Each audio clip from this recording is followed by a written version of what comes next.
Assalamualaikum warahmatullahi wabarakatuh. Nama saya Muhammad Gazi Gifari, asal Batu Gajah, Sumatera Selatan. Di sini ingin mempresentasikan tentang ragam-ragam pendekatan dalam studi Islam. Banyak cara untuk melakukan pendekatan terhadap studi Islam dari segi sudut pandang atau perspektif, seperti dari perspektif sosiologis, antropologis, fenomenologis, psikologis, mubadalah, historis, filosofis, dan hermeneutis. Di sini saya ingin menjelaskan mengenai ragam pendekatan studi Islam. Yang pertama yaitu pendekatan secara sosiologis. Sosiologis berasal dari bahasa Latin yaitu socius, yang berarti kawan, sedangkan logos berarti ilmu pengetahuan. Namun umumnya sosiologi dikenal sebagai ilmu pengetahuan tentang masyarakat, para sarjana, praktisi, atau ahli bidang sosial atau praktisi. Ahli bidang sosiologi disebut sosiolog. Pentingnya pendekatan sosiologi dalam memahami agama dapat dipahami karena banyak sekali ajaran agama yang berkaitan dengan masalah sosial. Melalui pendekatan sosiologi, agama akan dapat dipahami dengan mudah karena agama akan untuk kepentingan sosial.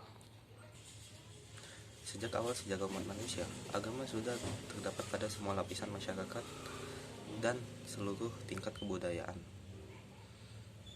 Kehadiran agama semakin dituntut untuk terlibat secara aktif dalam memecahkan berbagai masalah yang dihadapi umat manusia. Agama tidak boleh hanya sebagai lambang kesolehan atau sekedar disampaikan dalam khutbah, melainkan secara konsepsional, menunjukkan cara yang paling efektif dalam memecahkan masalah. Di antara semua tokoh sosiologi yang tidak asing lagi yaitu Ibnu Khaldun. Pemikiran dan teori-teorinya sangat maju sehingga mempengaruhi karya-karya para pemikir terkemuka. Adapun teori yang dikemukakan Ibnu Khaldun dikenal orang sebagai teori disintegrasi, ancaman perpecahan suatu masyarakat atau bangsa. Kemudian kita lanjut yang kedua yaitu pendekatan secara antropologis. Antropologis berasal dari kata Yunani anthropos yang berarti manusia dan logos wacana yang berarti ilmu yang mempelajari manusia. Antropologi lahir atau berawal dari ketertarikan orang-orang Eropa pada ciri-ciri fisik, adat istiadat, dan budaya etnis lain yang berbeda dari masyarakat yang dikenal di Eropa. Pentingnya pendekatan antropologis dalam memahami agama dapat diartikan sebagai salah satu upaya memahami agama dengan cara melihat wujud praktek keagamaan yang tumbuh dan berkembang dalam masyarakat. Suatu ilmu yang membawa pengertian world view yang bergantung kepada perspektif saintik, aliran falsafah, atau kepercayaan agama seseorang. Dalam aplikasinya, berbagai penelitian antropologi agama dapat dikemukakan hubungan yang positif antara kepercayaan agama dengan kondisi ekonomi dan politik. Golongan masyarakat yang kurang mampu pada umumnya lebih tertarik kepada gerakan keagamaan yang bersifat menjanjikan perubahan tatanan sosial kemasyarakatan, sedangkan orang kaya cenderung untuk mempertahankan posisinya karena itu menguntungkan baginya. Kita lanjut kepada yang ketiga yaitu pendekatan secara fenomenologi. Singkatnya adalah studi mengenai pengalaman dan bagaimana pengalaman tersebut terbentuk. Yang dimaksud dari pengalaman adalah pengalaman subjektif dan intensionalitas.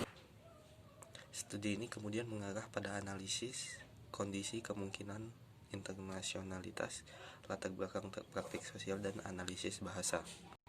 Pada awalnya fenomenologi adalah sebuah arus pemikiran dalam filsafat. Fenomenologis tidak bertujuan untuk menganalisis atau menjelaskan suatu gejala. Tujuan utama fenomenologis adalah mendeskripsikan dengan sebaik-baiknya gejala yang ada di luar diri manusia. Jadi kita sangkutkan tersebut kepada dalam cara untuk pendekatan terhadap agama.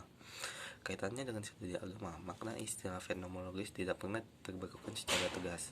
Pendekatan fenomenologis memiliki karakteristik tersendiri yang berbeda dengan pendekatan lainnya dalam memahami agama. Kita lanjut ke yang yaitu adalah pendekatan secara psikologis. Psikologis secara etimologi berasal dari bahasa Yunani kuno, psyche yang berarti jiwa dan logos yang berarti ilmu. Dapat diartikan ilmu yang mempelajari tentang jiwa. Pendekatan secara psikologis mengacu pada situasi konsep bahwa Islam hadir dengan menawarkan pembahasan dan lebih komprehensif sebagai integrasi antara sholat dan kesehatan jiwa, memadukan antara studi agama dan perspektif psikologi. Dan konsep utama dalam psikologi adalah fitrah. Fitrah manusia adalah suatu kekuatan yang menetap pada diri manusia sejak kelahirannya sebagai kodratnya. Manusia diciptakan Allah mempunyai naluri beragama, yaitu agama tauhid. Sebagaimana di dalam hadis, kullu mauludin yuladu 'alal fitrah fa abawahu yahudani yunasirani yumajisani. Seluruh orang yang lahir yaitu adalah dalam keadaan fitrah, maka bapaknya yang menyahudikannya dan menasranikannya dan menjadikannya sebagai seorang yang majusi.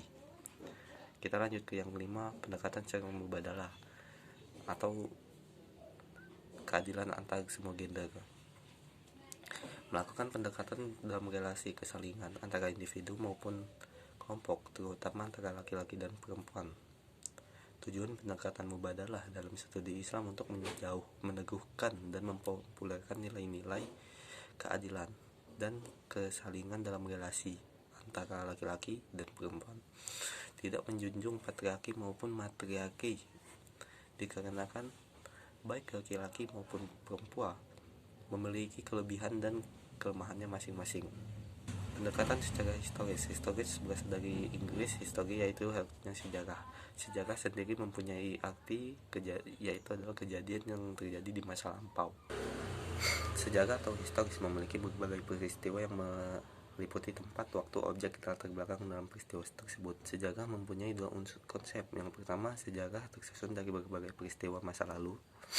Kedua, sejarah sebagai suatu cara yang kejadian diseleksi, dijabarkan dan dianalisis. Sejarah menggunakan analisis yang kritis yang menjadi pertimbangan dasar dalam kualitas penelitian sejarah. Pendekatan melalui sejarah ini sangat penting dalam studi Islam agar dapat memahami agama secara mendalam, karena agama itu sendiri turun dari situasi yang konkret dan berkaitan dengan kondisi sosial kemasyarakatan. Melakukan pendekatan secara historis dalam studi Islam bertujuan untuk membentuk rekonstruksi masa lampau secara sistematis dan objektif, dengan cara mengumpulkan, mengevaluasi, memverifikasi, serta mensintesiskan bukti-bukti untuk menegakkan fakta dan memperoleh kesimpulan yang kuat. Maka lapangan sejarah adalah meliputi segala pengalaman manusia. Pendekatan secara filosofis juga merujuk pada KBBI adalah pengetahuan dan penyelidikan dengan menggunakan akal budi mengenai hakikat segala yang ada, sebab adanya sesuatu dan hukumnya melakukan pendekatan secara filosofis supaya memberikan makna